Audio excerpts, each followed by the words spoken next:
Okay, hi everyone. Welcome to our 19th session of the TILO Presents webinar series. And today we will be going through some information about Google Slides with Victoria McDonough. So my name is Carrie Rasak and I'm the integration specialist here at Rossford Schools in Northwest Ohio. And I'm going to be the moderator for today's session. There is a document, a Google Doc that's linked on the YouTube page. If you want to get a copy of that, you can look at that URL on there and go to that URL or click the link. And feel free to leave comments or questions during the session, and then we'll have Victoria answer those as they apply to what she's doing. This will be about an hour session with questions answered throughout or at the end if you have any additional ones. And car riders are now dismissed. Without further ado, I will pass this over to Victoria and have her give herself a little introduction and get started with Google Slides. Okay. Hi everyone, I'm Tori McDonough. Sorry about that background noise, we're doing dismissal right now. So we might hear some stragglers in the hallways. My name is Tori McDonough. I'm the technology integration coach here at Lorraine. I am actually a first-year teacher / tech coach. I graduated last year from Cleveland State University, and I was a social studies and history double major with a minor in secondary education. I'm actually going back to school starting this summer for my master's in education, so I'm really excited about that. Today we are going to talk about Google Slides. If I can get it started. So I thought it would be fun to incorporate my Coach Tori Bitmoji. It's kind of the thing that I'm going to use next year with my teachers to get them really excited about all the fun little tech things that I have to say. So I thought it would be fun to kind of intersperse that throughout my presentation. My Twitter handle is down at the bottom of my slide here. It's @TechieCoachMcD. You can also email me at mcdonough.victoria@constellationschools.com. I would love to continue the conversation even after today, so please feel free to email me with questions, ideas, even things that you want to share with me that you think could make my practice better. I would love to hear it. So, if we're doing a Google Slide presentation about Google Slides, I thought it was fitting to insert a little joke about slide section. Today, I'm going to try to keep the how-to and the accessibility and templates kind of brief. And it may seem very basic, but I just want to lay some groundwork before we dive into any lesson integration. And I'm hoping for any novice teachers that you might share this with, this could be helpful for them as they learn to start integrating slides into their teaching practice. So obviously I'll get some how-to basics and just fine little things that you can do to start a presentation. Then I'll go through some of my favorite websites outside of Google Sites for templates. And then I will talk about accessibility. I really think that what makes Google Apps Education so amazing is its accessibility and how user-friendly it is. But I'll talk specifically about how this applies to Google Slides and integrating slides in the classroom. Then we'll move on to lesson uses and activities. So I'll give some general examples that any teacher in any content area can use. And then I'll move into more content-specific examples. But really, you could adapt anything for any subject. These are just ideas. We'll leave about 10 to 15 minutes for Q&A at the end. Please use this time to also share your ideas and how Google Slides has been successful in your classroom or in your school. I would love to keep the conversation going. So without any further ado, Google Slides is a lot like PowerPoint. Many of the editing features are in the same location and operate in the same manner. I'll go ahead and highlight some of the features. So let's go ahead and open up a new slides presentation. So when you open it, there's a couple little things I want to highlight. The themes are automatically open in the right side here. These are pretty basic and they're really easy to see in any part of the room. They're kind of fine colors, but there's not much to them. Personally like to use other template sites because I think they're kind of flashy and fun and creative and kind of keep the attention a little bit better. These are right here for your use. They're very simple. You just click on it and it's there. You can also change the layout of your slide. So you could do section title and description. You could just do a caption with a picture. You can kind of pick anything, so I'll keep it on a title slide. You can add a text box, just like in PowerPoint, so just click and drag and it's there. You can do transition, so if we add another slide, just click the transition button. And you can do fade, slide, flip, cube, so we'll do cube. Hide all slides, and if you play it, just a fun little way to kind of transition from slide to slide. And you can also do animation. So if you were to insert an image of a fish,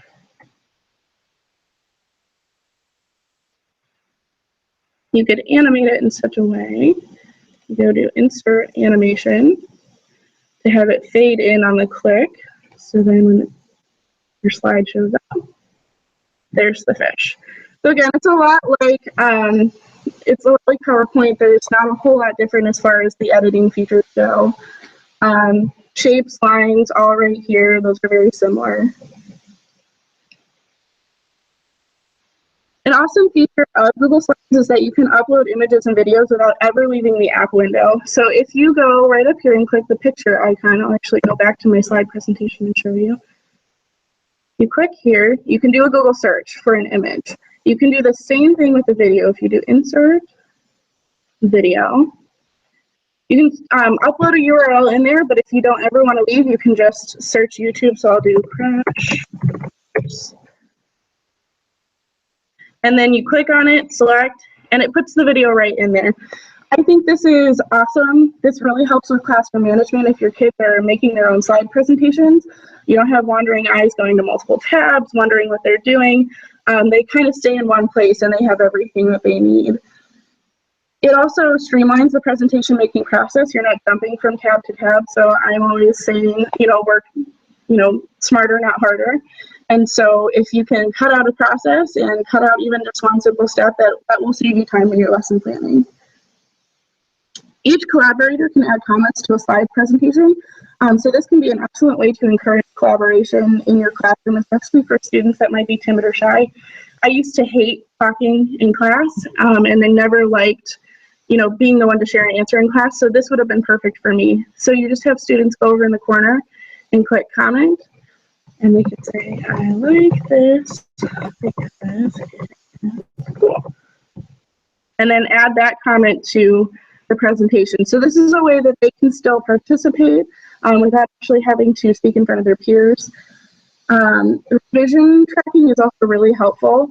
If you click the all changes saved in Drive up here, different versions of your document and how it's changed over time.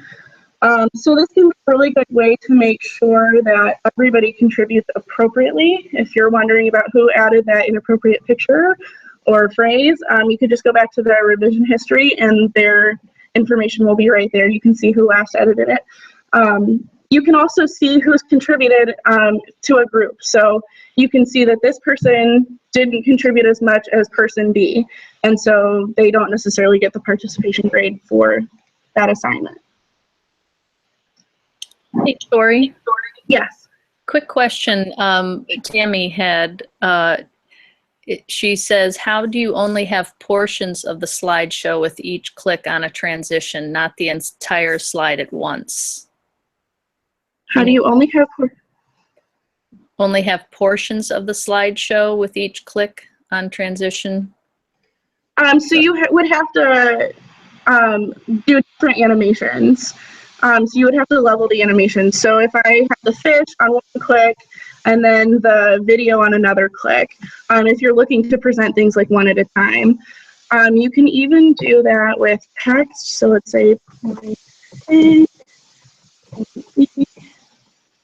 you highlight it, you can insert an animation. So fade on click and then add animation.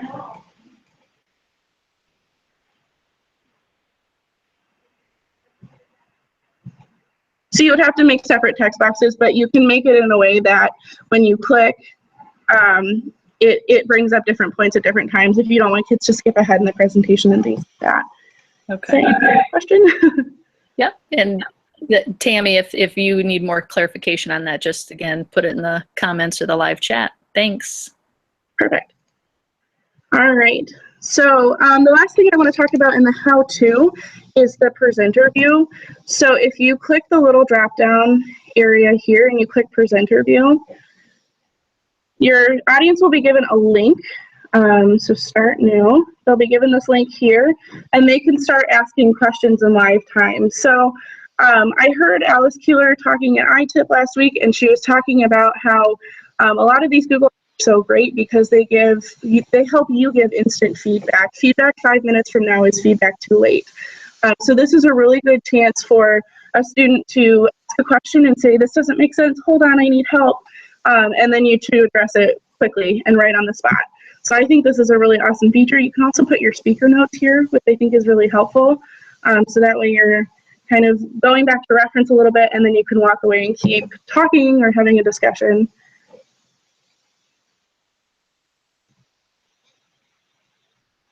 All right, so let's move on to templates.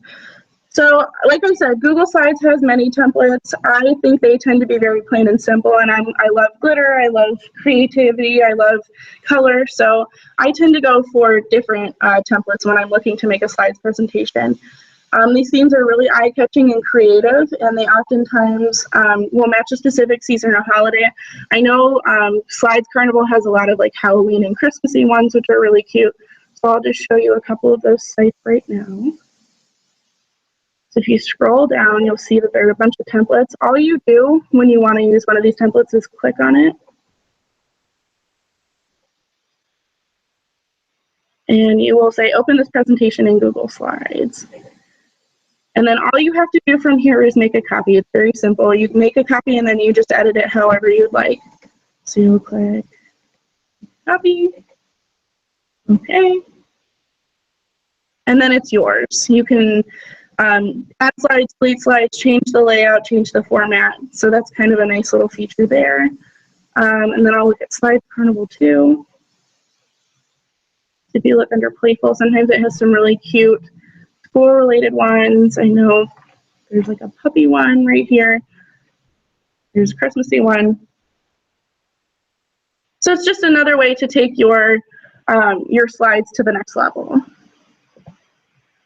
All right, accessibility. So if you work with Google Apps, you know that all Google Apps automatically save to the cloud. There's no lost work if your computer crashes or your laptop dies. So a student can never come to you again and say they've lost their homework if they've done it in Google Docs or Slides, because it automatically saves it. They can access it from any device, no matter where they are in the world. So that helps with a lot of like the dog ate my homework excuses. It also makes your slides really easy to upload to Google Classroom or link within other Google apps because it's all pulling from the same drive. So it's not like you have to go into a folder in your computer and hope that you can find it and then attach it. It's all right there. Like I said, all Google apps are accessible from your account on any device in any location. So you could be on the other side of the world in China, and as long as you sign in with your information on a tablet, computer, phone, you can find your information in your work. All Google apps allow multiple users and collaborators in the same doc, sheet, presentation, etc. So this means all of your students in a given class can work together to complete a slides presentation and provide real-time feedback. So we ran into this at iTip a little bit because there were more than 50 people trying to get into the Meet Me at the Slides introductory presentation. It was kind of lagging a little bit and it was hard for people to do their slide, but I don't foresee that many people have more than 50 kids in their class. I hope not. So this shouldn't be a problem for you. Every kid should be able to get on and start working and start collaborating with their peers, commenting, editing each other's work. All right, so lesson uses and activities. Here's the fun stuff. And during this portion of my presentation, I'm going to provide some examples of how you can creatively integrate Google Slides. Please feel free to submit a question at any time. Again, stop me if I'm going too fast or you have a question about how some of this might work. So let's go right into it. General slides uses. So my first one, I really like this. It's a quiz. It's self-grading, and they don't necessarily get a printout or a grade at the end, but it's a good way to do a knowledge check and to review information independently. You don't have to sit and watch them over their shoulder. So I will show you right now. So if you put it into presentation mode, they would need to click on the correctly spelled word, but say they don't. It can take them to an incorrect slide where then they try again. They try again, it's still incorrect. So they get the chance to try one more time, and they get the correct little screen that pops up. The way that you do this is you link the slides to each other. So here you can see that the slide is linked to the incorrect try again, and all you do is hit link, and I'll link it to a slide in this presentation. So I will do the last slide, apply, so that when I go back into presentation mode, it'll go back to incorrect, try again. So you can do this with multiple slides, so when they hit a correct answer, then it links to the next question. And like I said, this is just a really great way for kids to get instant feedback about their answers. It might be a fun little way for kids to review spelling words, or even just review quick dates and facts before a test. I personally think this is awesome, and it's a really just quick, easy way that you don't have to be involved in the process. They can kind of take control of their learning in this way.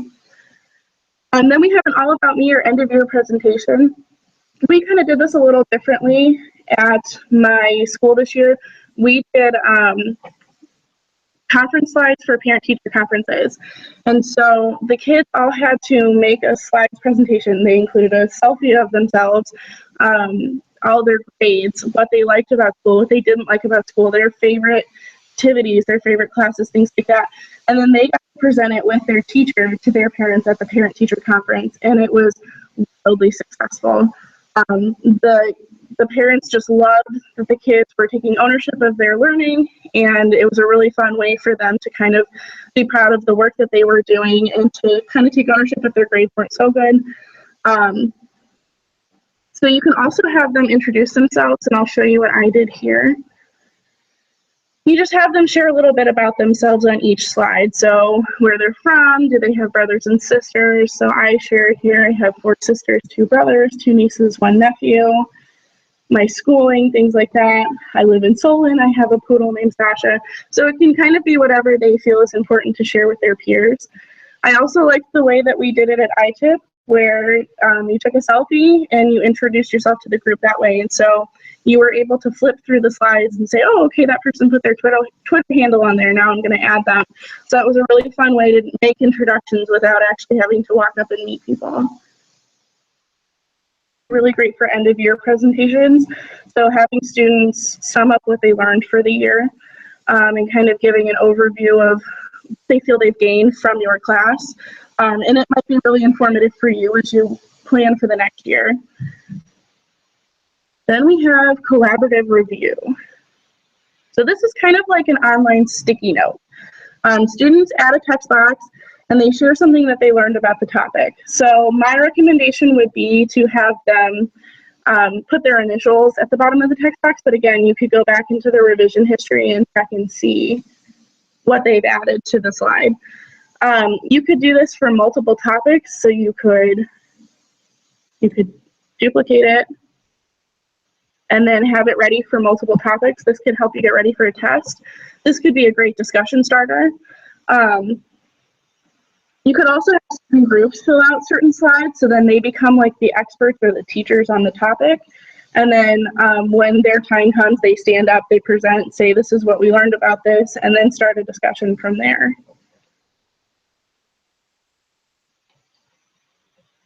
All right, some more general slide uses. So we have a graphic organizer for review. This is really just like an interactive notebook or just a study guide, but it's all online. So again, kids can't say I didn't get it. It's all right in Google Classroom. They can print it off if they want. They can edit it right in slides. So here they would do vocabulary. They could do fill in the blanks. It could be whatever you think they need to know to get ready for a test. I just think that this is a good way to study. That way parents can kind of look at it too and make sure that they're on the right track. And that way you don't have any papers getting lost and you save trees. All right, then we have sub-plans. So I think this is a really good way to leave a plan for a sub. So you know who's coming into your room a particular day, and you share this with them. You say, this is the lesson for the day, give them a few notes before they start their day, do a timeline of what you want the lesson to go, and then break down all the periods. I think that this is a really great way to do a sub plan because you can kind of chat with your sub throughout the day. You could add comments here and say, hey, how did this go? And then they could comment back. So you can talk back and forth. There might be like a discipline problem or something that you didn't think of putting in your sub notes that they could ask you a quick question throughout the day. So this is just kind of a nice way to work together and adjust as needed even when you're not in the building. I can statements. So I had my math teacher downstairs in my elementary school. She did something similar to this, and I thought this was a great idea. She had a running log of all of her I can statements for the year, and she had them dated. So I'll show you right now. And she would just print them off week by week. So starting on Monday, she would print Monday through Friday and then post them up on the board. This is great in case the I can statement gets ruined on the board or it gets ripped or accidentally thrown out. She has it all ready for next year. She doesn't have to try to write anything again or try to laminate things all over again. It's ready. She could even just display it on the smart board at the beginning of her lesson and then move right into the lesson. So I thought that this was kind of a fun use for slides. And then stop motion videos. This is probably one of my most favorite uses for Google Slides. We've done it with the kids here in Lorain, and they absolutely love it. They don't always use it for the most educational purposes, but it's a really fun way to get them online and get them creative and thinking. So I will show you, this is an example of a 5th grader stop motion video. It's not educational at all, but it's really great example of the work that even young students can do.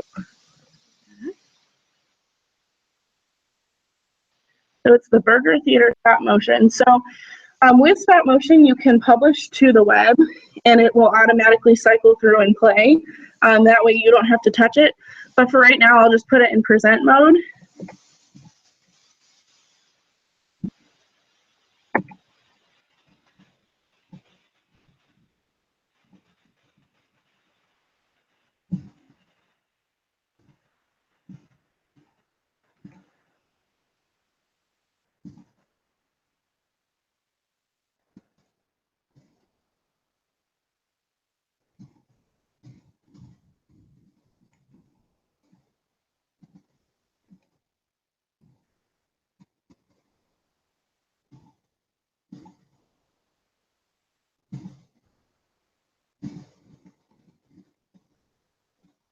That's how he decided to finish his stop motion video. I just thought that was a really funny, creative way to create something in Google Slides. He had one of the longer presentations. It's a little tedious sometimes because what you have to do is you have to start with your original slide and then duplicate it. Then move it a little bit and duplicate it. So it does get a little tedious, especially for kids that may be kind of impatient, but it turns into a really fun project.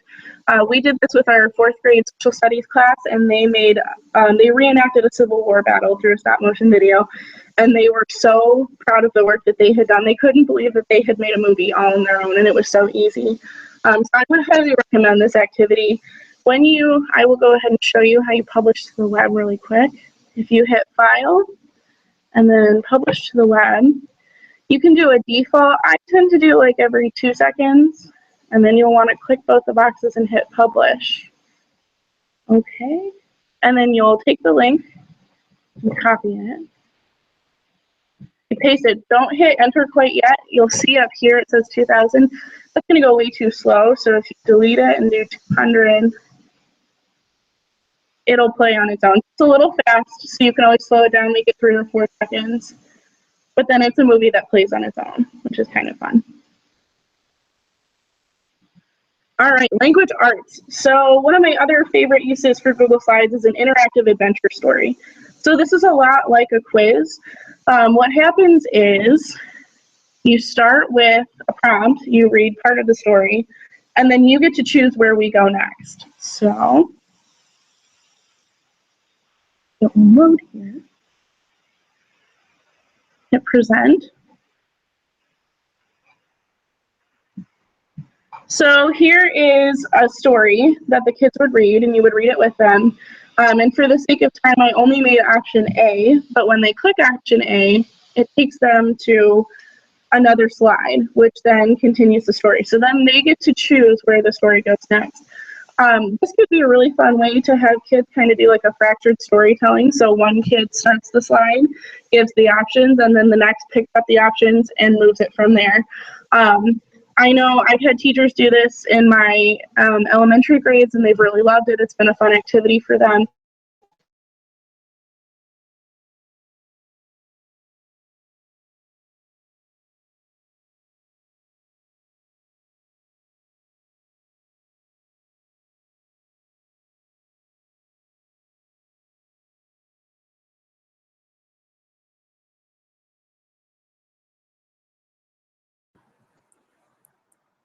Tori, are you still there? We'll have Tori log back in just a moment.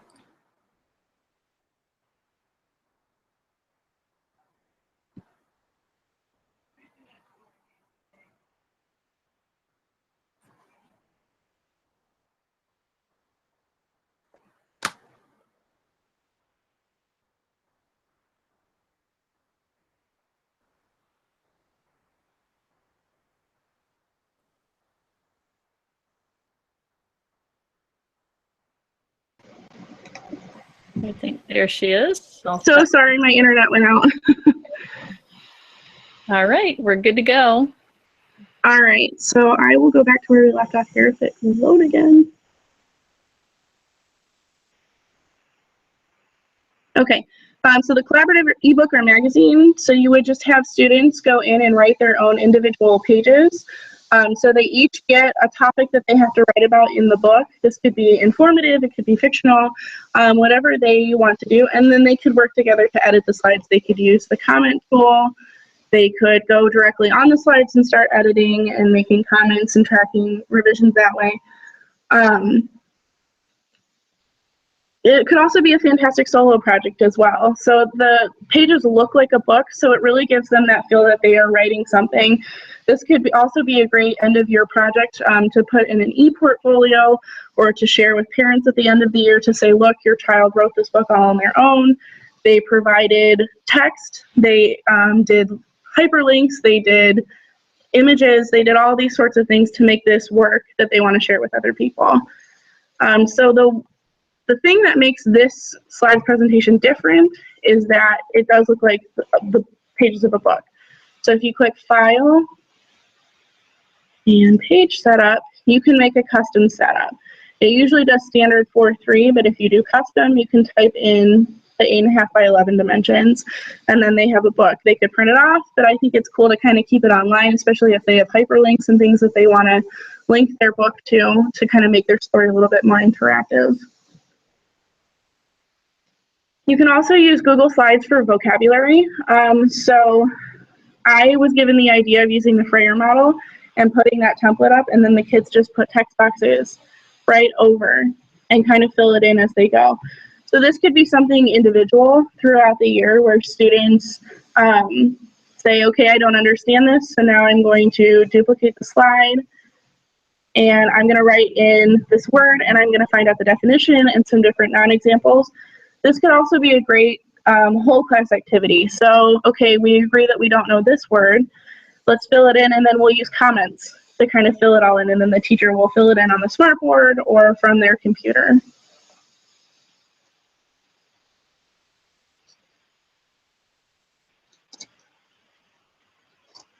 All right, then we have magnetic poetry.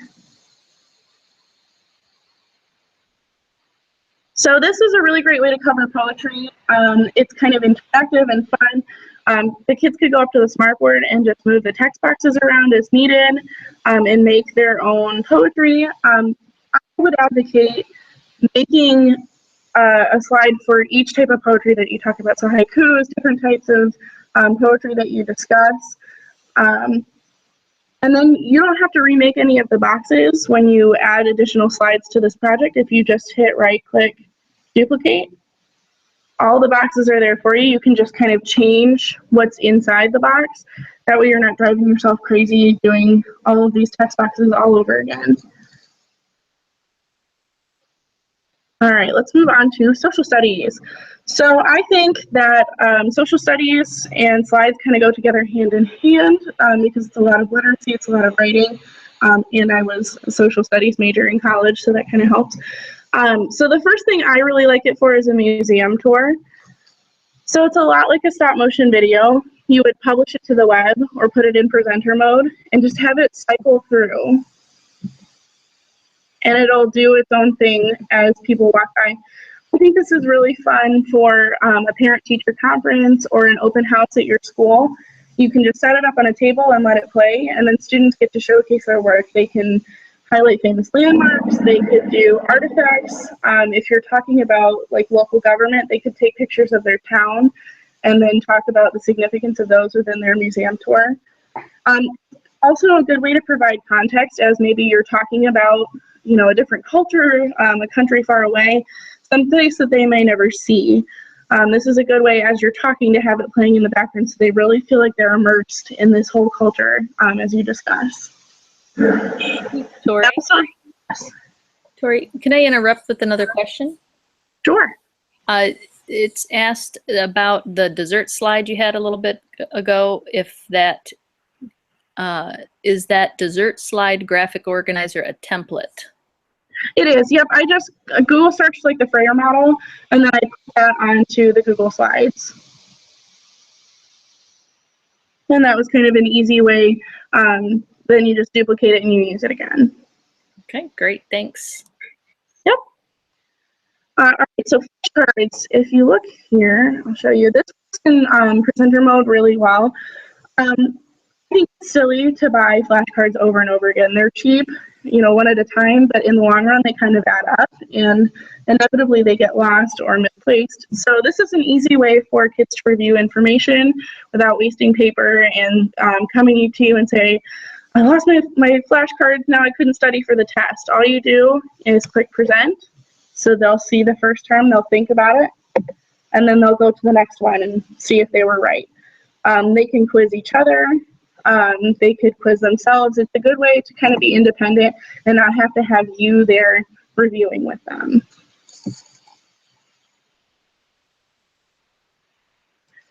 Then I like to do a lot of like what if or create your own when I was student teaching. So if you look at my creative government, this really could be applicable for any topic if you have them doing a step-by-step creation of something. So you would just have a template and say, now fill this out as you go on each slide. So it's the government of Torlandia. And you would have them talk about the government name, the type of government, include definitions, have them make their own flag or banner and a slogan, talk about the different aspects of their country. So not only is this an activity that they can complete in class, but this is also a ready-made presentation. Once they're finished answering all of these questions, they can then get up in front of their peers and share about their personalized government. And then what if history? So we played a game in college called Reacting to the Past. And you were basically thrown into a situation from the past, and you were asked to act it out to see if the outcome would be the same as what historical events actually happened. I think that Google Slides is a good way to do this activity with the class because it allows you to kind of be involved without interrupting the flow or the process. You kind of keep it authentic. So the kids can keep talking and acting out, and all you do is you can insert, let's say, a video, and we'll do a 5-minute timer. Click on it and select it, and then the 5-minute timer goes straight into the slide presentation. So they know once that's up, they need to look up at the smartboard again, and their next prompt is up there. So it's keeping the whole experience very authentic. They're kind of staying in character and thinking about what happened in the past and kind of responding to their peers in that activity. And you get to kind of go around and make sure that everybody's, you know, acting appropriately and doing what they're supposed to and staying on task. All right. So I think it is a good idea to have a running Google Slides presentation throughout the year of different how-tos. So you can include screencasts of you completing a problem, or you could do step-by-step.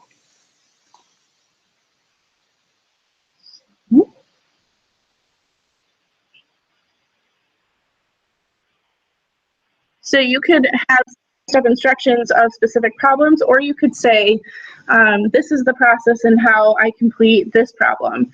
And then this is the process and how I complete the problem, and it's all one running log. I think this is a great way to also teach kids how to do control find, so control F, and then they can look in the document somewhere. So if they're wanting to know how to add or subtract anything within that document, then they can kind of be self-starters on their own and find their own answers. And you could post this on Google Classroom so that it's a running document of research and how-tos for them, so then you don't have to constantly repeat yourself in class. Then we have manipulatives. So if you throw this up on the smartboard, then you can have the kids move the different shapes around as manipulatives. You could also have multiple homework problems that they have to complete, and then you would just duplicate the slide and have them move the manipulatives and then turn it back in, and that would be their completed homework. So it's a little bit more fun than just them writing down the answer. They're actually getting to kind of move something around. Then we have collaboration during stations. So my thought with this was each student gets a portion of a problem, and maybe that portion is on a different slide. So they complete their problem and then work together to find a final answer. You can color code the slide, so I'll show you how to do that really quick. Color, let's say yellow, done. And then they would know, okay, Jaden, you need to complete the yellow slide. Amalia, you need to complete the green slide. And that way it kind of divides it up a little bit. You don't have to completely oversee the stations. They know what they're doing, and then they're all working together to find a final problem or final answer. And then providing justifications for work. So again, if you put their homework in Google Slides and have them solve it step by step, then you can look through and just check their answers quickly, make sure that they provided justifications for their work.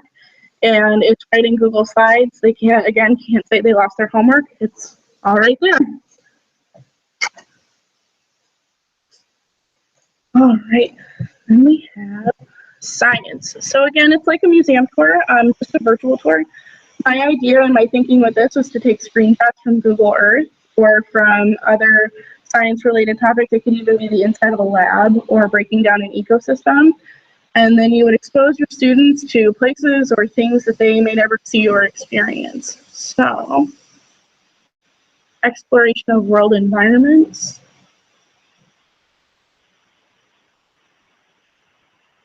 So then you could go and actually show them actual views of these different environments. And it's a way to just, again, expose them to something they might not normally see or might not ever be exposed to, but then they get a little bit of context, a little bit of background, they know where it is, they know what it looks like. I think Google Slides is also really great for tracking lab results. So if they are doing an experiment that requires kind of tracking the results over time, like something with a plant, then they can use each individual slide to present a different day's results. So day one, they had sunlight for 3 hours, 3 ounces of water 3 times a day, the flower did not wither. And they get to kind of track their results over time. And again, then the presentation is ready when they talk with their peers and share their work with their peers. It's all right there. They don't have to do anything extra. It's already been made. This next part might be a little bit gross for anybody that's squeamish, but this is also a good way to model dissections or experiments. Something step by step. You don't even have to be there. As long as all of the step-by-step information is there, these kids can complete the work on their own. So you just do step-by-step. Okay, with your scalpel, make the first incision. Move to the next slide, now make this cut. Move to the next slide, now lift the flaps. And really, you could do this with anything. So this is a great way if you have a sub to still get the instructions out there and to still have that expectation that work is done while you're gone. And then a jigsaw activity. And again, this could apply to any content area. I just happened to kind of make an example for science. You have students, again, complete their groups, complete their slides in their groups, and then present to the class. So they become experts and they take ownership of teaching each other. So it takes a little bit of the pressure and the planning off of you. You just have to fill in the gaps where maybe they leave off. So if Johnny's responsible for a forest, he's going to give some picture examples, he's going to give a definition, and then he's going to get up and talk about it in front of the class, and so on and so forth. All right, then we have music. So sometimes PowerPoint doesn't always work. My music teacher uses PowerPoint, and she has a vocal warm-up that when she clicks, it animates and it twirls around, and it's kind of cute. She has leaves, she has spiders. You can also do the same thing in Google Slides, and then you don't have to worry about having your PowerPoint on a flash drive somewhere. It's just already in the cloud for you. So sing the pattern correctly to help Spidey get to his friend. So they would sing the pattern, and then Spidey would be with his friend. And you could do this for any theme, any holiday, any season, anything that you think might be fun for your kids. This could also be, Google Slides could also be great for famous artists and composer biographies. So yes, it's a Google Slides presentation and it's very standard. You can also add music, videos, images, anything that you think might be important for your students to understand more about this person. So also providing hyperlinks. They were born in Mexico City, Mexico. So show them where that is. Don't just talk about it, show. If it will.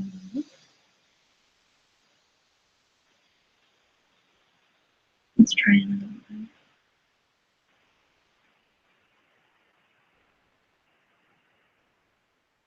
All right, so if your links were to work, unlike mine, then you could show students the different ways in which this person lived, where they lived, who they were, just giving a fuller understanding of the person that you're talking about. You could also do art appreciation. So if you put it in presenter mode, Q&A, then students look at a piece of art and then they can put in Q&A, this is how this work of art makes me feel. They could also do it in comments, but it's a quick way to get kids analyzing something that they see or they hear. You can do this with music as well. Put a video of a composition here, they listen to it, and then they comment and they analyze and explain. This is really great for getting kids to write with descriptive language as well. And then reading music. So, my thinking here was that music teachers could go ahead and create a workbook for their students, a running workbook. So you would use each slide as an opportunity to maybe introduce a new note or a note pattern. And it's an excellent way to encourage practice. They can't say that they forgot their book at home because they can bring it up on their tablet. They can bring it up on their smartphone. It's just a great way for them to kind of bring what they've learned in school home. And it allows you to tailor the material to your student-specific needs. So if one student may be ready to learn a new note, but another needs more practice, you can adjust the slides as necessary, and it's their own individual workbook. All right, then health, PE, and gym. So if you are a coach, you can illustrate your plays in slides. This allows all of the team members to kind of access and maybe run plays at home and practice. And it also is, it helps you keep a record of what worked well and what did not. So you click on it here.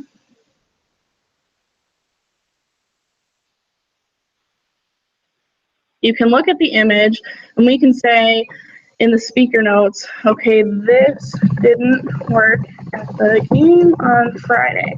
So then you would look back through and say, okay, I'm keeping a running log of when we did this, this didn't work, and so maybe we need to try something different. It gives your coaches a chance to review material. Nobody is having to worry about losing a notebook. You can access it from your smartphone or your tablet if you happen to forget your computer or you forget a printout. So you are safe in that way.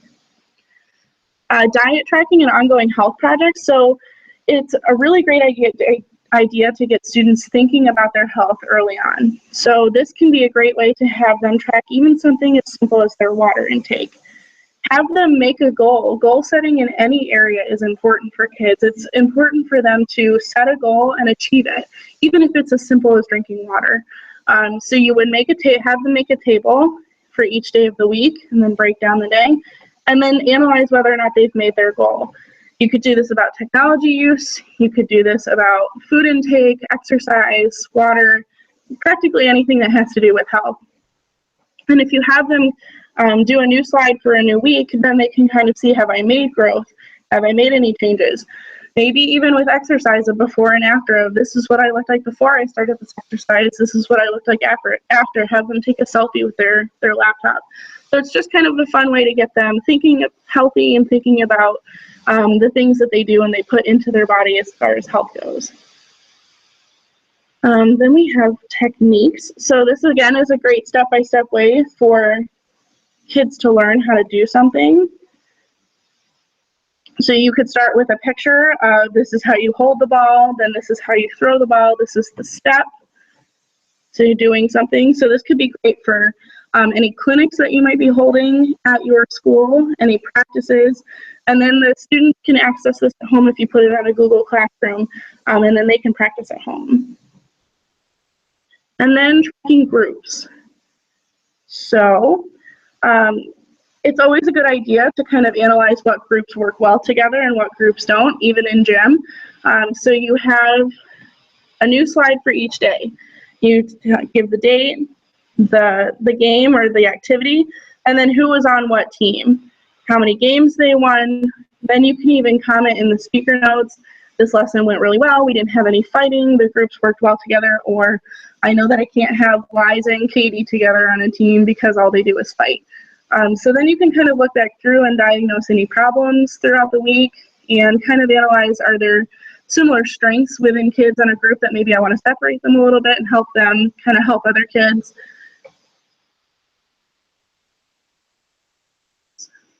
Get that back up here.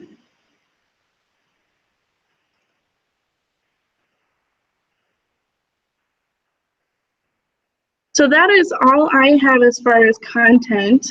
If you have any questions right now, I would love to hear them, or even any ideas. I'll look back in the doc here.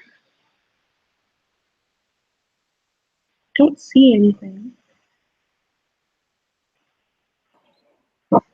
I don't see any in the live chat either. So if anyone has any that you want to put in the live chat or on the document, that'd be great.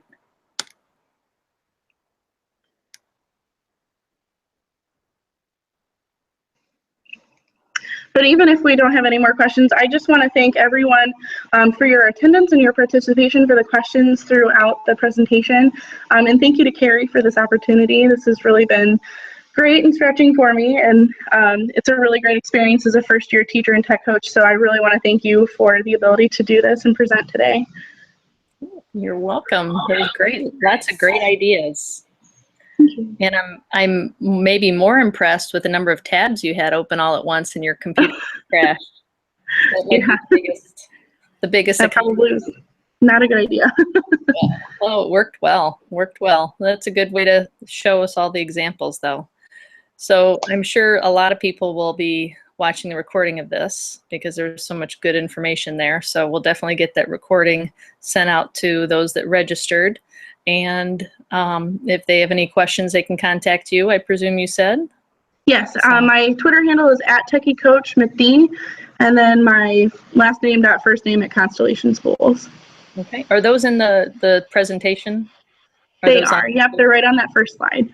Perfect. That'll help because they'll probably be contacting you then. Sounds great. I would love it. All right. Well, without, I think we're all set here, and I'll again send out the link to everyone. And thanks again, Tori, for all your hard work and everything, all that great information. Thank you. All right. Tori, if you can stay on, and we'll stop the broadcast now. Thanks, everybody, and see you next time.